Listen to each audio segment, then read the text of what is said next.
Let's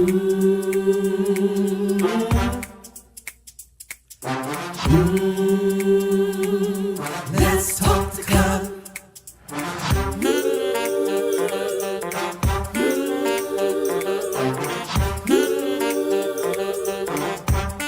One more thing, like, subscribe, and share.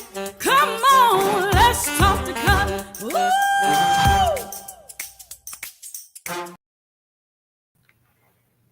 Hey, good evening, everybody. It's Cutler here in the Let's Talk to Cutler broadcast, the Let's Talk to Cutler virtual book club, and the Let's Talk to Cutler YouTube channel. And I'm delighted to spend another 1800 seconds with us. Excuse me, inflammation there in my throat. But I'm delighted to spend these 1800 seconds with you all. And I want to thank you for being with me. Those of you who have been with me for the long haul, thank you so very much. Those of you who are new to this broadcast and to this platform, just to remind you that why is that guy here? He's here trying to offer some inspiration, trying to offer some motivation, trying to challenge us to show up our best selves, even in the worst of situations. I think it was Charles Dickens in the opening of one of his books. He said, these are the best of times. It was the best of times with the worst of times. And sometimes I feel like that's where we are today. It can be the best of times and it can be the worst of times, but it is still a beautiful world. It's still a wonderful world. And so my goal, my objective is to try to offer some inspiration so we can navigate this sometimes beautiful and sometimes the best of times, the worst of times, just trying to help us navigate that.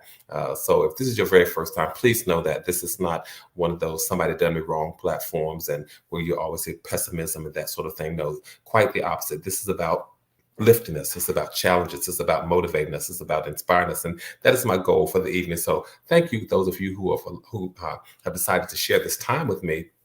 I don't know that I spend the whole 1800 seconds this evening, and I tell you why, because I'm so looking forward to the debate. I'm going to be glued to the TV watching the debate in just a few moments. I hope you do the same thing.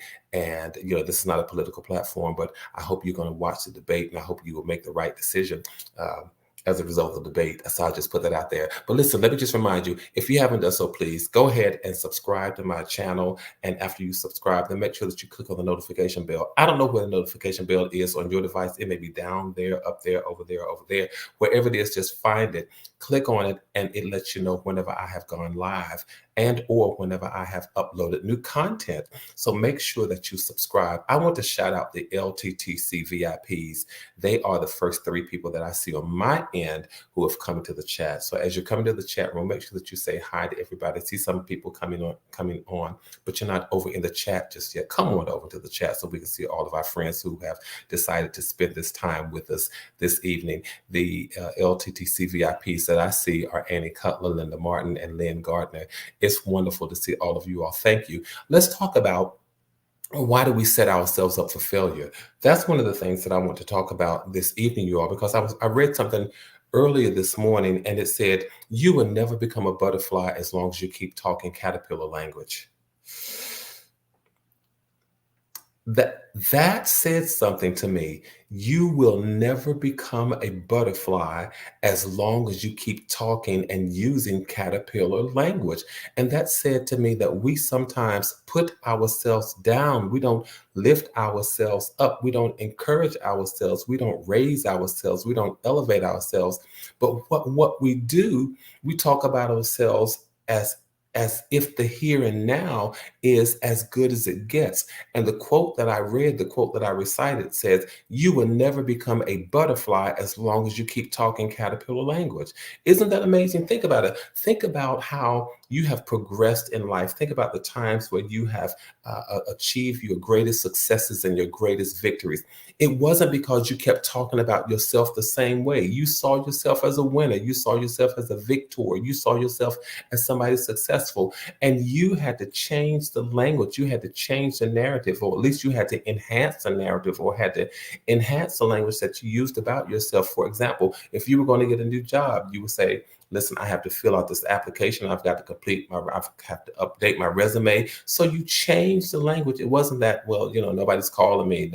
I just can't find a job. No, you took the initiative and you did something. You saw yourself differently. You spoke about yourself differently. When you decided that you were going to go to school whether you were going to go to a trade school, a community college, or four-year school, whatever it was, you decided that I'm going to take a course. I'm going to do this because in your heart and in your mind, you started speaking to yourself and you said, this is not as good. This is not as good as it gets. I can do more than this. When you decided that you were going to raise a family, you necessarily didn't see yourself or the whole family as successful as it may be today, but you said to yourself, I can do this. I can offer love. I can offer nourishment. I can offer nurturing. I can offer stability. I can provide. I can do all of this. So you started changing the narrative and talking about yourself, not as the caterpillar that you were, but you started using what I call butterfly language. And remember, you will never become a butterfly as long as you keep using caterpillar language to describe who you are, what you do, how you show up, and how you be. What does that say to me? It says to me that we sometimes talk in such a way that we set ourselves up for failure. And I wanted to remind us, just stop setting yourself up for failure.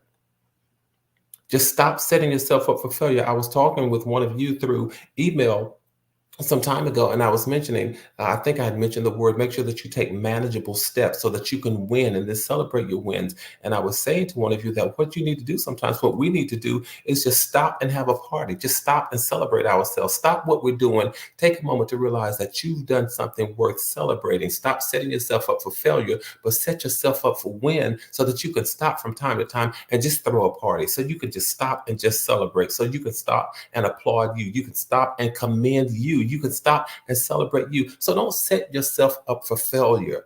Setting yourself up for failure is analogous to using caterpillar language to describe who you are. You will never see yourself beautiful and majestic and wonderful and powerful. You will never see yourself outside of the box. So stop setting yourself up for failure. Cutler, do you think I really do that? Do you think we do that? Yeah, I think we do it. As a matter of fact, I know that I have been guilty of doing it. And what does it look like? What does it mean? Well, it means that you have to see yourself beyond where you are.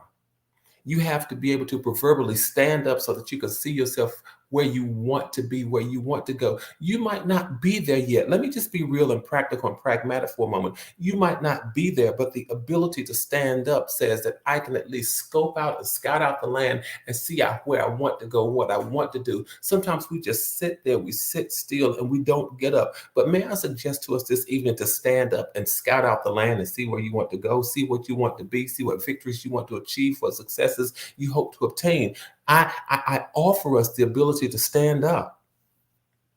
I really do, because sometimes we sit there and we sit there and we sit there in complacency. We sit there in comfort. We sit there just in those zones where we are okay with things as they are. We are okay with the status quo. Don't set yourself up for failure, but really stand up and see where you want to go, what you want to do, what you want to be, how you want your family to look, what kind of job you want to have, what kind of education you want, what kind of training you want to get, where you want to live, where you want to go, how you want to celebrate yourself, what kind of vacation you want to take.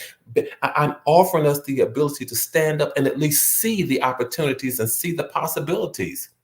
Don't just sit there and set yourself up for failure. Cutler, what you keep saying that, what does it mean? What does it look like when you keep talking about we're setting ourselves up for failure? Why do we do that? How do we do that? Well, I can tell you why we do it. One of the reasons we do it is this whole notion, this whole matter, the fear of failure. It will paralyze us sometimes. It can cause people to set themselves up for failure because now I'm so afraid of the possibility that the outcome may not look exactly like I want it to look, so I won't even try. The outcome may deviate a little bit from where I plan, what I hope, what my aspirations are, so I won't even try. That is a paralyzing fear of failure.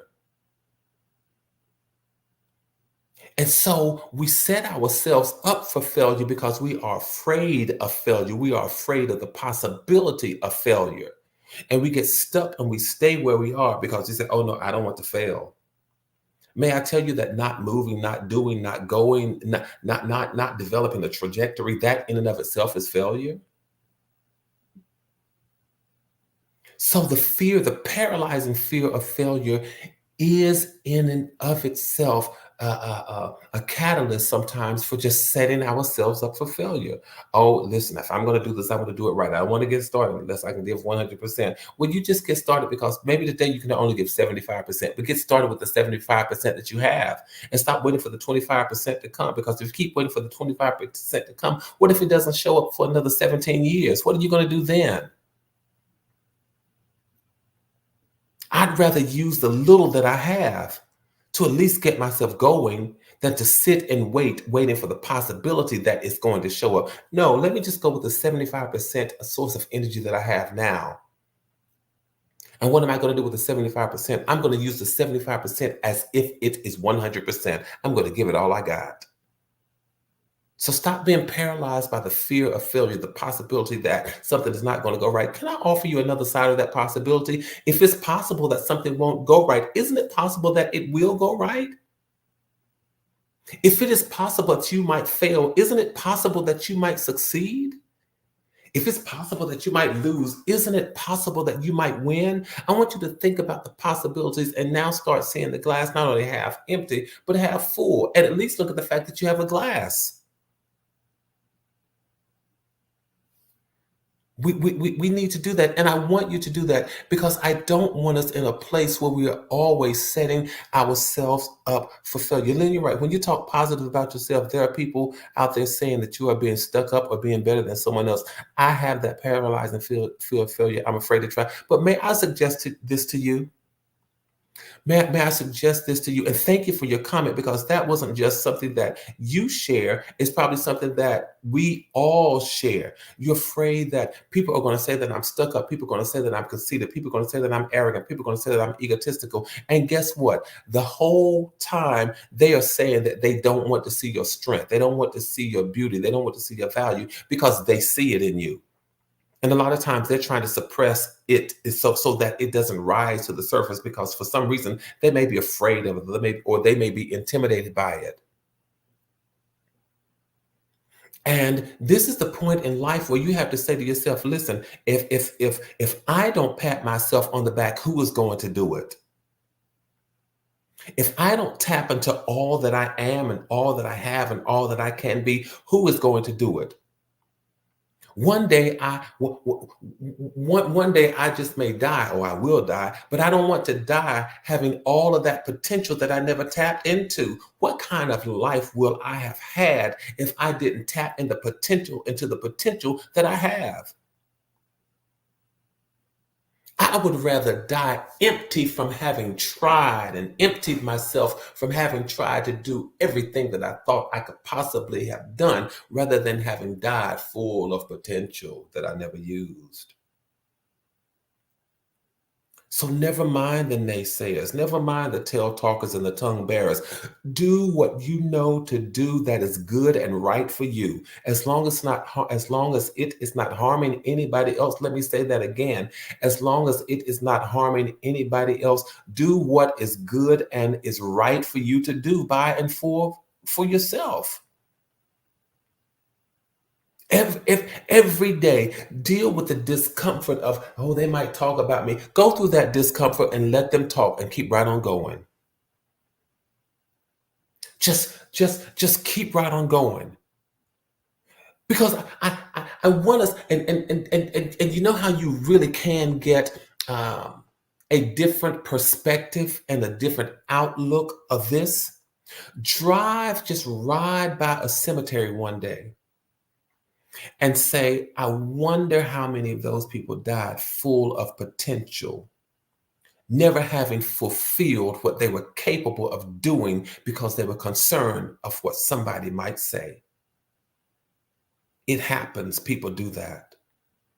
And I never want to be one of those out there where people drive by and said he had so much potential, if only he would have used it. We can become prisoners based on what we think people are going to say. And that in and of itself is some degree of failure. If I don't do it the way they wanted me to do it, they're going to talk about me and I will feel like a failure. If I don't do it quite like they think I should do it, they're going to talk about me and I will have failed somebody. It is the paralyzing fear of failure that can cause you to never get started, that can cause you to never get motivated, that can cause you to never develop any inertia, that can cause you never to become inspired. But I come to break the backs of all that kind of talk this evening and say to us, tap into the fullness of what you know you're capable of doing and don't set yourself up for failure. Just move on out and do it. Because if there's any discomfort in wondering what they're going to say, never mind what they're going to say to yourself, listen, let me deal with the discomfort. I'm worth the discomfort. I'm afraid of what they're going to say. I'm worth dealing with the fear of what they're going to say. So just keep right on going. Let's not set ourselves up for failure based on what we think people might say about us, my friend. But let's keep on moving. Let's keep on striving. Let's keep on doing what we do. Do what you know is good and right to do for you. Make sure that you do that. I hope I'm helping somebody this evening. And another way that we can sometimes set ourselves up for failure is not only because we are looking at the fear, we're paralyzed by the fear of failure itself, but sometimes we set unrealistic expectations. What does that look like, Color? What does that mean? Okay, setting unrealistic expectations. Well, aligned with those unrealistic expectations, we also judge ourselves against goals that are not based in reality. Why am I judging myself against some goals that I see other people may have obtained or reached or earned or achieved? Those are not based in reality. I need to judge myself against what I am capable of doing. Cutler, judge yourself against what Cutler is capable of doing. Joe, judge yourself against what Joe is capable of doing. Lynn, judge yourself against what Lynn is capable of doing. Sylvia, Paula, Marissa, judge yourself against what you are capable of doing, not what anybody else is capable of doing. Don't set unrealistic expectations for yourself, and don't allow other people to set those expectations, those unrealistic expectations on you. Don't do it. When people say you should be doing this or you ought to be doing this, you say to them, no. Maybe that's what you should be doing. Maybe that's what you ought to be doing. But I know what I'm realistically capable of doing.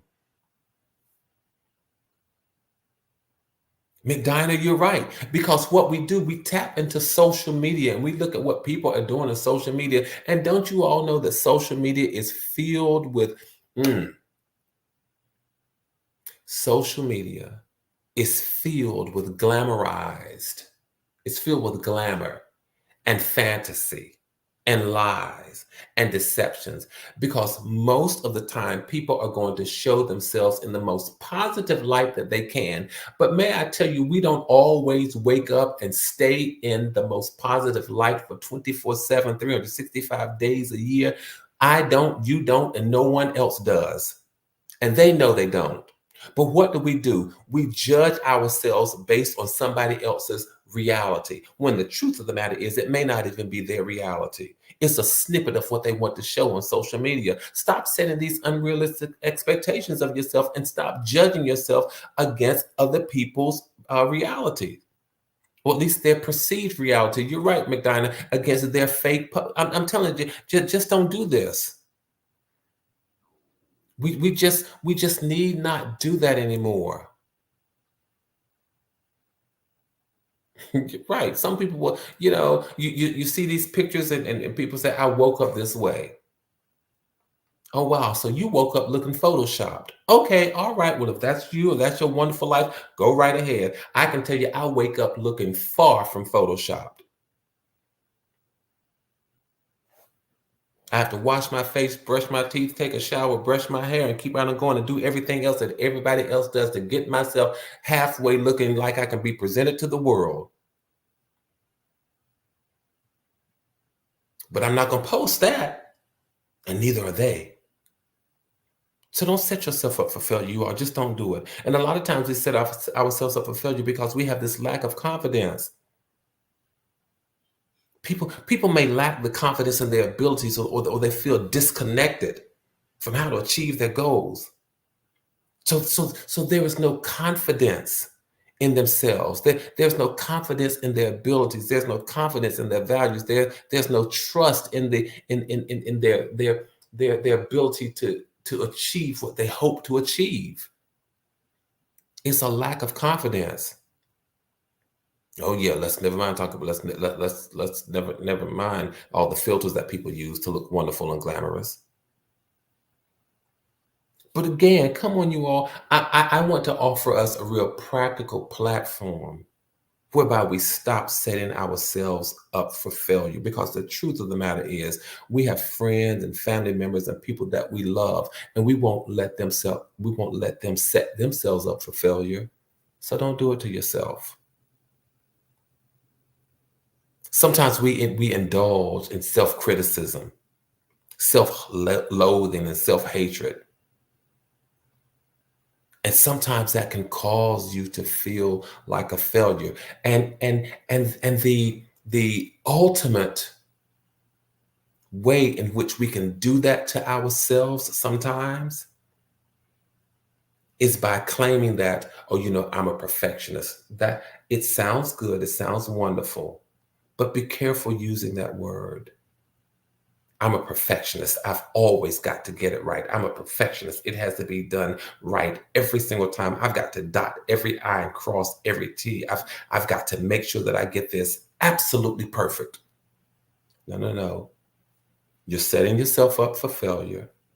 You're setting some unrealistic goals, and you're going to find yourself engaged in self-hatred and self-criticism. Because nobody is perfect 100% of the time. Not anybody who walks with two legs on this earth. Because you'll end up feeling like a failure because now you've touted yourself as a perfectionist. Be very careful when using that word, my friends. Just be careful with that. It's okay to say, I like to see things done properly. I like to see things done decently in order. I like to get things as right as I can. I like to do the best I can. But be careful how you keep touting that word, I'm a perfectionist. It really means that you're one who continues to set yourself up. Don't do that. Just don't do it. And don't let other people do it as well. And again, when it comes to judging yourself against other people, make sure that you stop. Just stop comparing yourself with other people. Just stop doing that.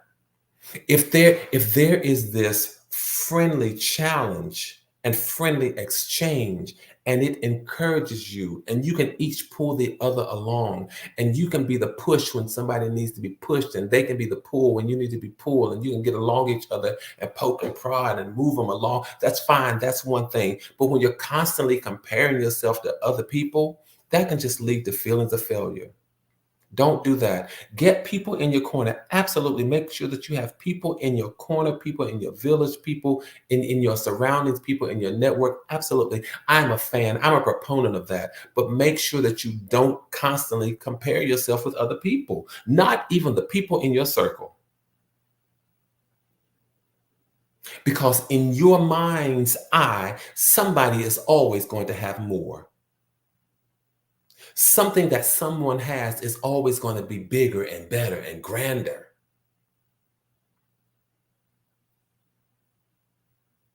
So for the people in your network, in your village, in your circle, don't even compare yourself with them. Celebrate, yes. Celebrate them, applaud them, be genuinely happy for them, and they'll do the same for you. But don't end up comparing yourself with people all the time. Stop doing that. Again, friendly challenges, pushing and pulling each other along the journey, I think that's a wonderful thing. I think that's a wonderful thing. I have people in my village who will push me when I need to be pushed, and they will pull me when I need to be pulled. So what does that mean? They will go ahead of me because it's something that they've already earned, something that they've already obtained, something that they've already achieved, and they'll reach back and grab me and say, come along, you too can do this. Or maybe it's something that they see that I'm working on, that I'm trying to do, and they haven't necessarily gotten there yet. But they say, Cutler, I see you there, man. We see you there. Go for it. And they will push me. Because when they push me to the place where I need to get, what am I going to do? I'm going to reach back and pull them while I'm along this journey. That's what we do, you all. That's what humanity is all about. I'm not competing with, I'm caring for. I said a mouthful there. The people in my space, the people in my circle, the people that I trust, the people that I really love and I'm concerned about, I'm not competing with them. I am caring for them. So don't set yourself up for failure. Learn immediately how to deal with low self-esteem because sometimes many of us will have to deal with it. I didn't get it right that time. I lost. It didn't come out the way that I want. And so we start pushing ourselves down and we deal with that low self-esteem. But may I say this to us all? Let's stop setting ourselves up for failure. How do we do that, Cutler? As you're making sure that the right people are in your space, it's my recommendation that we develop bonds and we develop relationships and we develop friendships. Research them first. See how people are going to respond and how they can encourage you to respond. How you can push and pull each other. Make sure that you research and you develop partnerships and friendships and relationships. Make sure that you minimize and you start cutting and reducing the judgment that you execute because we can be so judgmental. We really can. We can be so judgmental against other people and ultimately even against ourselves.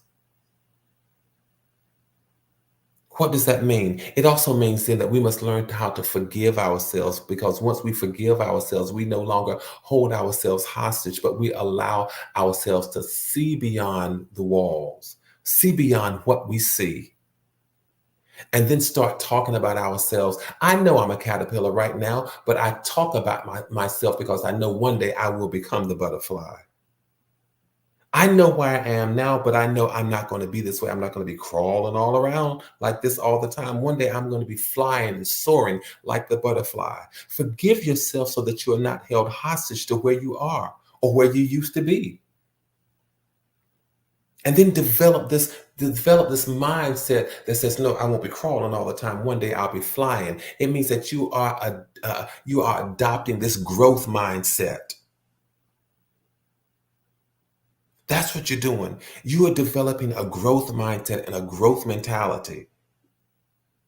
You're not setting yourself up for failure, but you're setting yourself up for victory and for success and to win and for better. That's what you're setting yourself up for.